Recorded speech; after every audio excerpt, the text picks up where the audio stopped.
আজকে যে বইটির উন্মোচনের কথা, সে বইটির নাম হচ্ছে অন্দরের ঘর বাইরের ঘর, ডক্টর দেবাঞ্জন পান, এক মনোচিকিৎসকের সফর। আজকে এই বইটি নিয়ে বিভিন্ন দিক থেকে আলোচনা করা হবে। যারা আছেন আজকে উপস্থিত বিশিষ্ট জন, তারা হলেন সাইকোলজিস্ট জ্ঞানশ্রী মৈত্র, ডক্টর নির্মল ইন্দ্র, কবি অদিতি বসু রায়, কথাকার বিনত রায়চৌধুরী, গল্পকার বেতস্তা ঘোষাল, শ্যামশ্রী সাহা এবং ডক্টর দেবাঞ্জন পাল। কিছু কিছু মানুষের মন কিন্তু অন্যদিকেও রয়েছে, অন্য কিছু ভাবছেন, কিন্তু শুনছেন এই প্রোগ্রাম।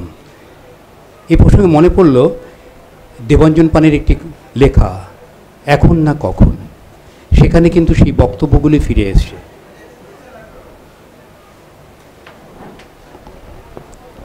আমাদের তো বোধহয় হাতে সময় নেই, আমরা খুব দ্রুত এটা করতে হবে। এটা কাইন্ড অফ এ স্ক্রিপ্ট, খুব র্যান্ডামলি আমরা এটা ডিসাইড করি। এবং ইনফ্যাক্ট কালকে রাত্রের বেলায়, যেহেতু এটা ঘরোয়া আলোচনার মতন হচ্ছে, বিবেক আমাকে ফোন করে, তখন রাত্রি প্রায় 8:45 এরকম, যে আমাদের তো এটার কোনো রিহার্সাল হয়নি, কিচ্ছু হয়নি, আমরা কিভাবে কি করব। এটা এই লেখাটা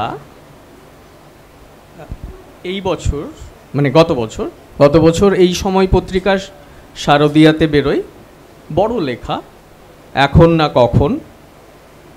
তো এই লেখাটা আমরা তখন ঠিক করি যে আজকে সব এই গুরুগম্ভীর আলোচনা, প্রচুর ভারী ভারী শব্দ, জীবন, মন, তারপর আবার তার মধ্যে মস্তিষ্ক ঢুকে গেলে সে আরও বিধিকিচ্ছিরি ব্যাপার, আর অদ্ভুত অদ্ভুত সব নাম, অ্যামিগডালা, প্রিফ্রন্টাল, বাপরে বাপ।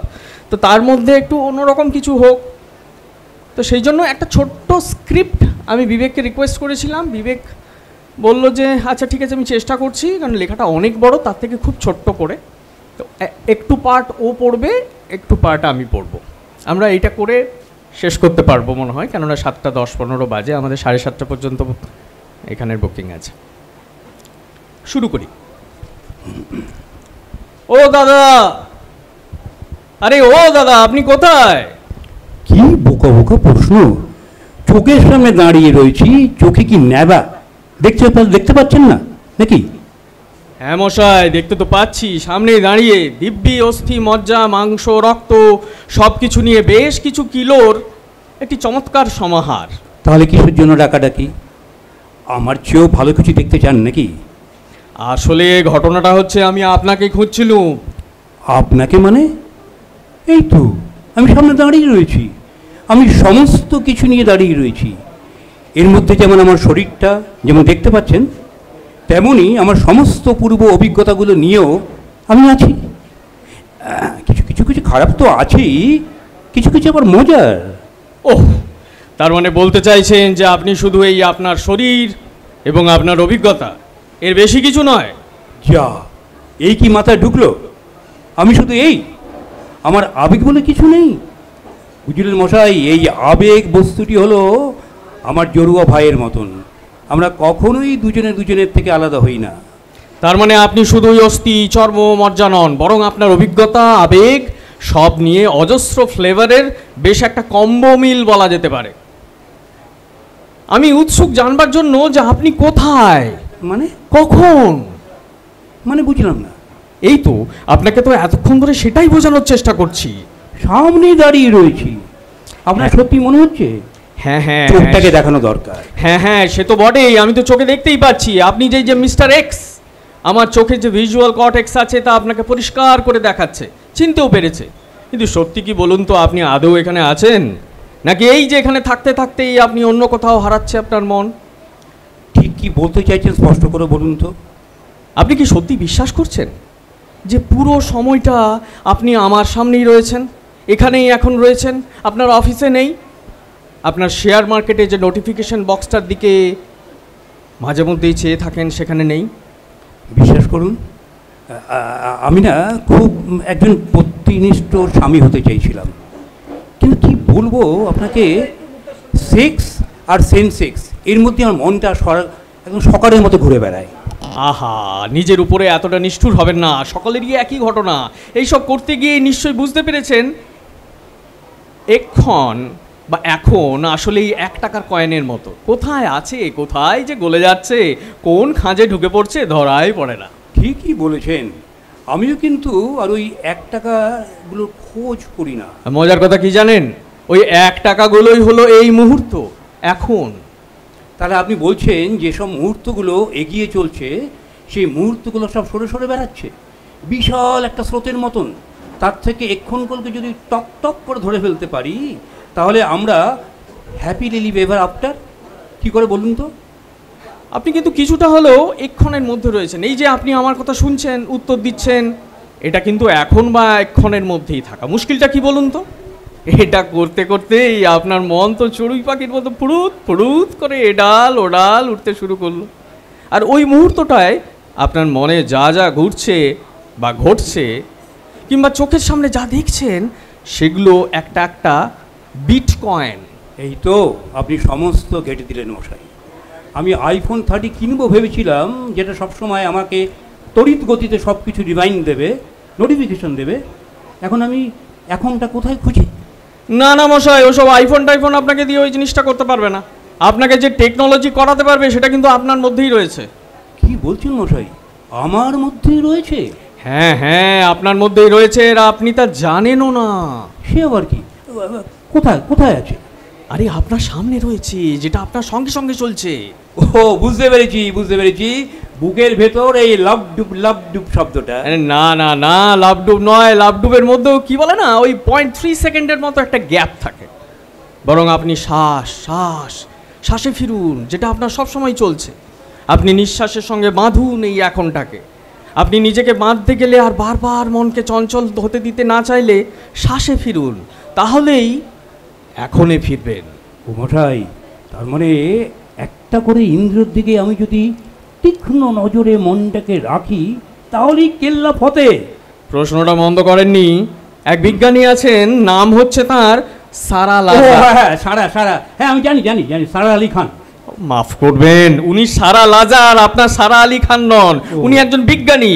তাতে উনি দেখাচ্ছেন ইনসুলা বলে মস্তিষ্কের মধ্যে একটি জায়গা আছে। যদি আপনি ইনসুলা নামে জায়গাটিকে বাড়াতে পারেন মাইন্ডফুল হয়ে, তাহলেই কিন্তু আপনার মন শান্ত হয়ে যাবে। ছটপট করার ব্যাপারটা আর থাকবে না। ও এতক্ষণে বুঝলুম। আচ্ছা তা বেশ, এই যে মাইন্ডফুল নাকি কি বলছেন না, এক্ষণে থাকার যে ব্যায়াম বা পদ্ধতি, একটু খোলা করে বলুন দেখি। এই এপ্রিল ফুল হতে হতে বাইরে যতই নিজেকে কুল দেখাই না কেন, ভেতরে ভেতরে তো ফুল বোকা। আচ্ছা, বহুত খুব, আপনার বেশ একটা আগ্রহ জন্মাচ্ছে দেখছি, মন্দ নয়। তাহলে একটু খোলসা করেই বলি না হয়। এই যে আমাদের মন, মাংকি মাইন্ড, এই কথাটা শুনেছেন কি? মানে সোজা কথায় মন হচ্ছে একটি হনুমানের মতো। তা মাংকি মাইন্ডটাকে আপনি যদি বসে না রাখতে পারেন তাহলেই তো আপনার সমস্যা। আপনার মন ছটপট করতে থাকে, আর কখনো আপনাকে আপনার আগের অতীতে নিয়ে যায়, কখনো নিয়ে যায় ভবিষ্যতে। কিছুতেই আর এখনে থাকতে দেয় না। এটা যদি অহরহ চলতে থাকে তাহলে আপনি যে কাজটা করছেন সেই কাজটাতে তো আপনার মন থাকবে না। মন যে নিকেতনে থাকবে তাকে রাখতে হবে এক্ষণে। তার জন্য আপনাকে মাইন্ডফুল হতে হবে। আচ্ছা, আপনাকে একটা ব্যক্তিগত প্রশ্ন করি। বলুন বলুন। আপনার গিন্নির মুখে কোনো তিল আছে? আবার কি প্রশ্ন মশাই? এসব কি অসভ্য কথাবার্তা? আপনি আমার স্ত্রীর মুখে তিল আছে কিনা সেটা আপনার কেন জিজ্ঞাসা হবে? এত এত কৌতূহল তো ভালো নয়। উফ, শান্ত হন। আমি শুধু আপনাকে জিজ্ঞেস করছি, আমার জানার কোনো আগ্রহ নেই। আমার শুধু প্রশ্ন হলো, আছে কি নেই? আছে তো, ছোট্ট একটা আঁচিল আছে। তো এবারে একটু বলুন দেখি, আঁচিলটা ঠিক মুখের কোন দিকে আছে? ডান দিকে না বাঁ দিকে? চোখে কতটা উপরে বা নিচে? কি সব অবান্তর কথাবার্তা! আমার স্ত্রীর মুখে কোথায় আঁচিল, তিল রয়েছে ডান দিকে না বাম দিকে, উপরে না নিচে, আর কোথায় তিল, এই কি বলা যায় নাকি? আপনার সত্যি বোধহয় মাথার কোনো ব্যারাম আছে। কিচ্ছু ব্যারাম নেই, মনে করতে পারলেন না তো? তার মানে বুঝলেন, স্ত্রীর দিকে ভালো করে তাকানোটাই ভুলে গিয়েছেন। কেননা মন উন্মন। কেন? যখন তাকান হয়তো তখন ভাবছেন অন্য কিছু। এই জন্যই বলছিলাম, যা কিছু হবে, যা কিছু করতে হবে, সবই করতে হবে মাইন্ডফুলি। বাহ, আপনি তো আমার চোখ খুলে দিলেন মশাই। এত মনটা অস্থির অস্থির করছে, কেমন কেমন একটা ভিতরে অপরাধ বোধ হচ্ছে। সেই যে আপনি বিট কয়েন না কি এটা কি বলছিলেন না, ওরকম একটা ব্যাপার হচ্ছে। আমার মন বোধহয় ওখানে থাকছে না, মানে মানে সংসারে থাকছে না। একটু সাধারণ কথা একটু বলতে পারেন, মানে কীভাবে এটা করব? আচ্ছা, আজকে আপনি সকালবেলা কি খেয়েছেন, চা না কফি? চা খেয়েছি মশাই। আচ্ছা বেশ, তা না হয় হলো, চা খেয়েছেন। তা যে কাপটায় চা খেয়েছেন সেই কাপটা কীরকম দেখতে আপনার ভালো করে মনে আছে? আমি জানি নেই, অধিকাংশ লোকই বলতে পারবে না। তা ধরুন আপনি যখন চাটা খাচ্ছেন তখন চায়ের কাপটাকে আপনি ধরলেন, এই যে চায়ের কাপটা ধরার সময় আপনার আঙুল চায়ের কাপের হাতলটা স্পর্শ করলো, স্পর্শটাকে অনুভব করতেই আপনার মস্তিষ্ক সজাগ হলো, মানে আপনি জোর করে মনটাকে ওখানে নির্দেশ করার চেষ্টা করছেন, অর্থাৎ মন বসলো নড়ে চড়ে। এবার আপনি কাপটা তুলে আনলেন ঠোঁটের কাছে, চুমুক দিলেন। এবার এই যে চুমুকটা দিলেন, চা আস্তে আস্তে আপনার ঠোঁট, আপনার দাঁত, আপনার জিভ, মুখগহ্বর সব কিছুর মধ্যে দিয়ে আস্তে আস্তে যাচ্ছে। ঠিক সেই সময়টাই ওই যে অনুভূতি, সেটা কখনো খুব মন দিয়ে বোঝার চেষ্টা করেছেন? করেননি আমি জানি। তার কারণ সেই সময় আপনি যা লোকমশাই নির্ঘাত খবরের কাগজ খুলে বসেছিলেন, আর খবরের কাগজ খুলে পড়ছিলেন সেন্সেক্স, শেয়ার বাজার, ঠিক কি না? আপনার তো সবই ওই সেক্স আর সেন্সেক্স। একদম ঠিক বলেছেন, ধরা পড়ে গিয়েছি। তো হ্যাঁ, সেই কথাটাই হচ্ছে। যখন আপনি চাটা খাচ্ছেন, চায়ের কাপের হাতলে আঙুলে স্পর্শ করা থেকে শুরু করে আপনি যখন চায়ের স্বাদটা নিচ্ছেন, তার অনুভূতি এবং না আপনার নাকে কোনো গন্ধ এলো কি না, এই সমস্তটাকে ঠাউর করে পেতে হবে চায়ের অনুভব। আর ওই মুহূর্তটায় আপনি কিন্তু কতগুলো ইন্দ্রিয়কে সজাগ করলেন, বুঝতে পারছেন? এটাই হলো মাইন্ডফুলনেস। অর্থাৎ জোর করে আপনি আপনার মনটাকে পাকড়াও করার চেষ্টা করলেন ওই পুরো প্রক্রিয়াটার মধ্যে দিয়ে। আপনার কথা সবই বুঝলাম অনেকটাই, কিন্তু নিজেকে বদলানো বারবার মনে হচ্ছে খুব মুশকিল হবে, জানেন? কথাটা ঠিকই বলেছেন। আমাদের বেশিরভাগ আচার আচরণের অধিকাংশটাই চলে অটো পাইলটে, অর্থাৎ ও কারো দ্বারা নিয়ন্ত্রিত না হয়ে স্বয়ংক্রিয়ভাবে চলতে শুরু করেছে। এখন ব্যাপারটা যা ঘটছে তা ঘটাচ্ছে তিনটে জিনিস। একটা হচ্ছে হিউরিস্টিক্স। প্রশ্ন হলো হিউরিস্টিক্স মানে কি? একটু সহজ করে বুঝিয়ে বলুন না। আচ্ছা আচ্ছা আচ্ছা, সহজ করেই বুঝিয়ে বলছি। হিউরিস্টিক্সের অর্থ হলো মেন্টাল শর্টকাট। অনেকটা ওই ছোটোবেলায় পড়াশোনার সময় যেমন শর্টকাট করতেন না, ঠিক সেই রকম আপনার ব্রেন ও শর্টকাট খোঁজে। ধরুন আপনি একটা অন্ধকার রাস্তায় হাঁটছেন, গা ছমছমে, আপনি কি করবেন? হাঁটাটা অটোমেটিক্যালি দ্রুত হয়ে যাবে।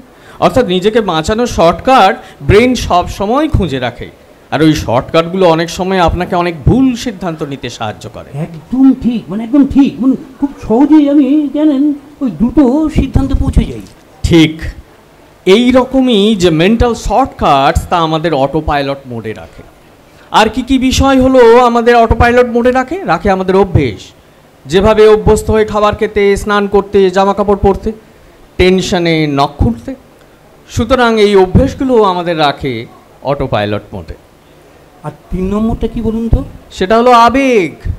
ও আবেগ আমাদেরকে নিয়ন্ত্রণ করে, সে ভালো আবেগ হোক বা খারাপ আবেগ। এমন কিছু আবেগ যেটা হয়তো আমাকে আনন্দ দিচ্ছে, কিংবা এমন কিছু আবেগ যেটা আমাকে দিচ্ছে দুঃখ, সেটাও কিন্তু তড়িৎ গতিতে আমাকে অটো পাইলটে নিয়ে চলে যায়। আর এই মাইন্ডফুলনেসই কিন্তু আপনাকে এই অটো পাইলট থেকে সরাতে সাহায্য করে।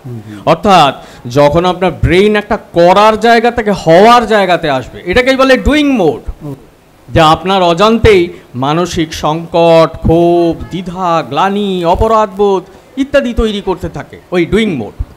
তাই এই ডুইং মোড থেকে আপনাকে বিইং মোডে আসতে হবে, অর্থাৎ এই মুহূর্তে যা ঘটছে সেইটার সঙ্গে থাকতে হবে, সেই অনুভূতিটার মধ্যে থাকতে হবে, সেই অভিজ্ঞতাটার মধ্যে থাকতে হবে, এবং সেই অভিজ্ঞতাটার মধ্যে থাকবার সময় এমনভাবে রাখতে হবে যেন এটাই বাস্তব, এটাই সত্যি। এই বোঝাটাই কিন্তু মাইন্ডফুলনেস। আপনি মশাই আজ আমার চোখ খুলে দিলেন, মনও বোধহয় খুলে গেল। সব জানলা টানাগুলো বন্ধ ছিল একদিন, আর ওই যে খোলা জানলা দিয়ে দেখতে পাচ্ছি, সেই রবি ঠাকুরের কথার মতো, একটি ধানের শীষের ওপর একটি শিশির বিন্দু। সত্যি দেখা হয় নাই এত চোখ মিলিয়ে সত্যি আমরা দেখিনি। উফ, রবি ঠাকুর তোমার জয় হোক। এবার থেকে বিন্দুতেই সিন্ধুর সন্ধান করি। নমস্কার।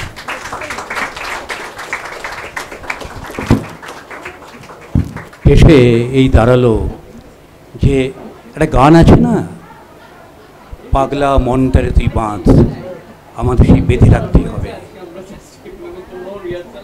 আমাদের অনুষ্ঠান শেষ হয়ে গেল। প্রত্যেককে ধন্যবাদ যারা আজকে এসছেন এবং অন্দরের ঘর বাইরের ঘরকে সুন্দরভাবে উপলব্ধি করলেন এবং ভাববেন, বাড়িতে গিয়ে ভাববেন অন্দরের কথা, অন্তরের কথা। এবার দেখবেন সেখানে জন্ম নিচ্ছে স্বপ্ন, আমাদের লালিত পালিত স্বপ্ন।